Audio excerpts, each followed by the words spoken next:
It was all too typical of noblemen to hold lengthy preambles before addressing the heart of the matter.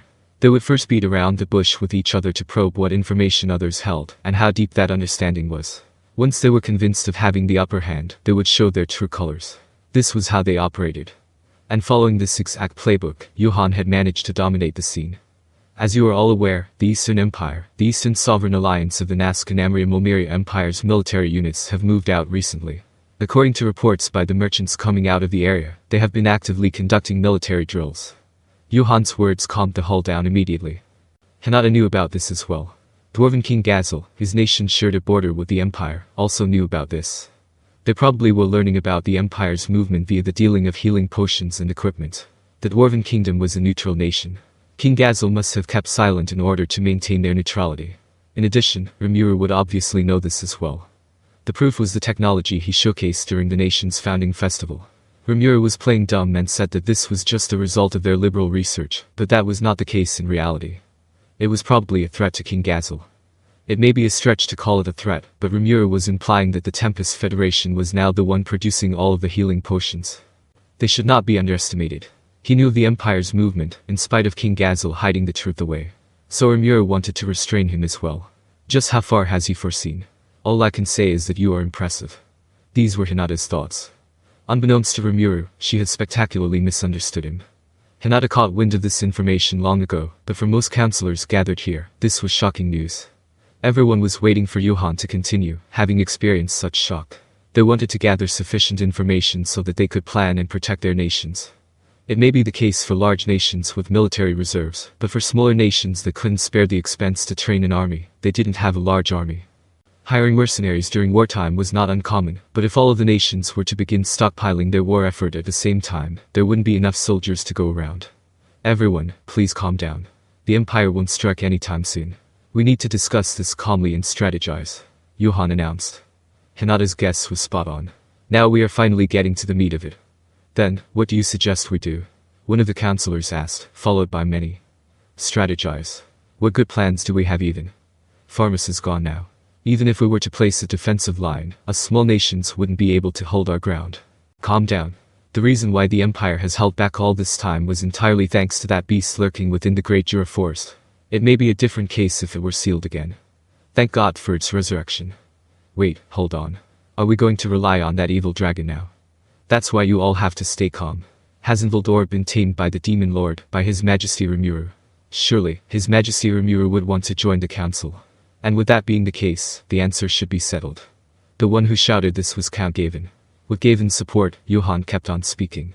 Councillor Gavin has a point. This is no time for us to argue now that we are facing the threat from the east. If Demon Lord Rimuru were to join the council, his military force, surely, would be at our aid. Oh. That does seem to be the case. After hearing Johann's statement, the crowd began to gradually agree with his sentiment. This seemed to cheer him up greatly. Johann added, I believe that we should allow the Tempest Federation to join. Johann announced this conclusion solemnly, saying it in a tone almost as if testing everyone's reaction. This line alone was enough to change the atmosphere of the council. Some people were afraid of the mysterious Demon Lord, but now they were reminded of the actual threat that was the Eastern Empire. Even though Tempest was a kingdom of monsters, it was still a negotiable partner where human common sense prevailed. On the other hand, the Empire was the greedy enemy attempting to devour all.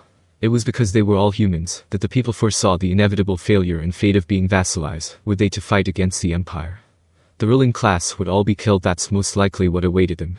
The Empire was an enormous military nation. Reviewing its history, they had swallowed up countless nations and prospered off of it. They have never shown mercy to their oppositions. That was why the Western nations were all afraid of them. Councillor Johann has a point. I agree with his view. Oh, so you understand my concern, Councillor Gavin. I believe there are others out there who also agree with my view. That's why I hope to initiate a vote to see if we should allow the Tempest Federation to join. What are all of your thoughts on the matter? Very well. First, us Western nations must unite. Indeed. Now is not the time for us to fight amongst ourselves. Several senators voiced their approval for Johann's proposition. Now that things were heading in the intended direction, the Speaker of the Council shouted, Silence. As the Speaker passed the motion, everyone began to vote. First, they riled up people's fear, then they pressured them with their common alliance. That really did seem like methods that noblemen would use. How clever. Could this be part of their plan? Speaking of which, it did take considerably long before they cut to the chase. It was obvious that Johann and Gavin were in on this together, and there were other people who were supporting their ploy as well. Hinata, as a bystander to the situation, didn't have the right to vote. She calmly observed the meeting and discovered the truth of the matter. All of this chaos was scripted, and now Hinata was inwardly relieved to know that it was finally over. It had been 8 hours since the start of the meeting. Even though there was an intermission to rest, the fatigue continued to accumulate, nonetheless. This was not only physical fatigue, but a mental one.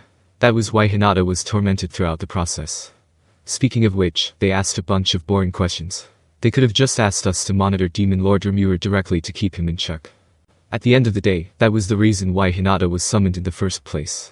It may be different for people who knew Rimuru, but for those who didn't know him, they would only see Rimuru as a Demon Lord. They needed protection in case the Demon Lord would rampage after inviting him to this place. And with Hinata, who supposedly reached a draw with Rimuru, the counselors could rest assured.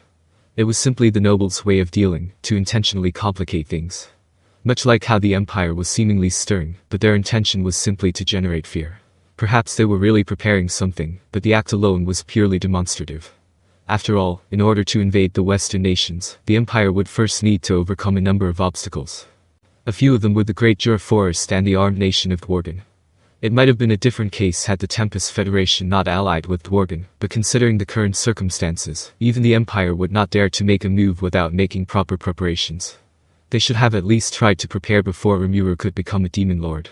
That way, Valdora wouldn't have gotten revived, either. The Empire had its chance to rule the world. Out of fear that they would break the seal on Valdora, the Empire dared not to make a move. Even with Valdora's presence off the radar, they were still very cautious and didn't act on it. And now, they no longer had a chance to do so. Despite Rimuru and King Gazel's apparent attitudes on the matter, surely, they both were on high alert against the Empire. But to Hinata, even if the Empire were to make a move, they would pose no threat. Both the counselors, Johann and Gavin, believed so. They drew the small nation's counselors' attention to the external threats, while secretly fortifying their own authority within the council. Their noble-like attitudes in doing things truly annoyed Hinata. The result of the poll, naturally, showed a majority support towards the motion, agreeing to allow Tempest to join the council. Then, we approve for the Jura Tempest Federation to become our ally, and shall send an invitation letter. After confirming with Demon Lord Rimuru about the will of the council, we shall hold a second conference. That is all. The speaker announced solemnly, concluding the meeting. Never again, I will never get involved in noble affairs, Hinata vowed to herself. After the extremely exhausting meeting, Hinata planned to return to the church. However, her suffering for the day didn't seem to end there. Hinata-san, a moment of your time please.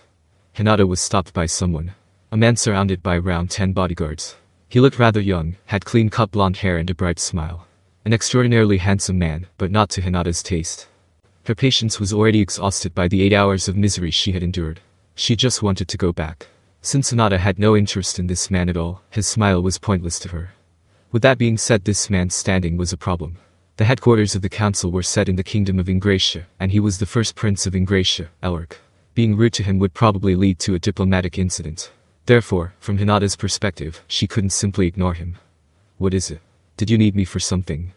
Hinata socialized to the best of her ability and returned the question to Prince Elric, who wore his pretentious smile a moment longer before answering. The thing is, Hinata-san, I have a request for you. Speaking of which, they were not close enough for Elric to call her san, even though this was a man of high standing. She knew his face and had heard of his name, but that's all there was to it. This was also the first time that Elric conversed with her. The fact that he acted close to her made Hinata feel very unpleasant. What is your request for me then? Hinata asked after the two of them moved to the reception room. During the next meeting, I intend to sound Demon Lord Rimuru out. Only the higher-ups know about this. That said, surely the commoners would still be deeply distressed to learn that a Demon Lord is joining the council. We have to let the Demon Lord take on a level of responsibility, and I wish to confirm how much of our words he would be willing to listen to. That's why I hope you would help me out. Elric gave another bright smile as he finished. To Hinata, this was just plain annoying right now. And I would help out with what exactly? Almost as if saying get to the point, Hinata hurried Elric.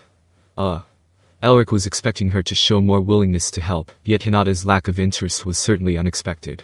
Still, he managed to pretend as if the situation was under his control and began to explain. Well, allow me to explain. Even though we only intend to test the waters with him, this is still the Demon Lord we are talking about here. It would be problematic if he were to lose control. That's why we hope you would act as our bodyguard.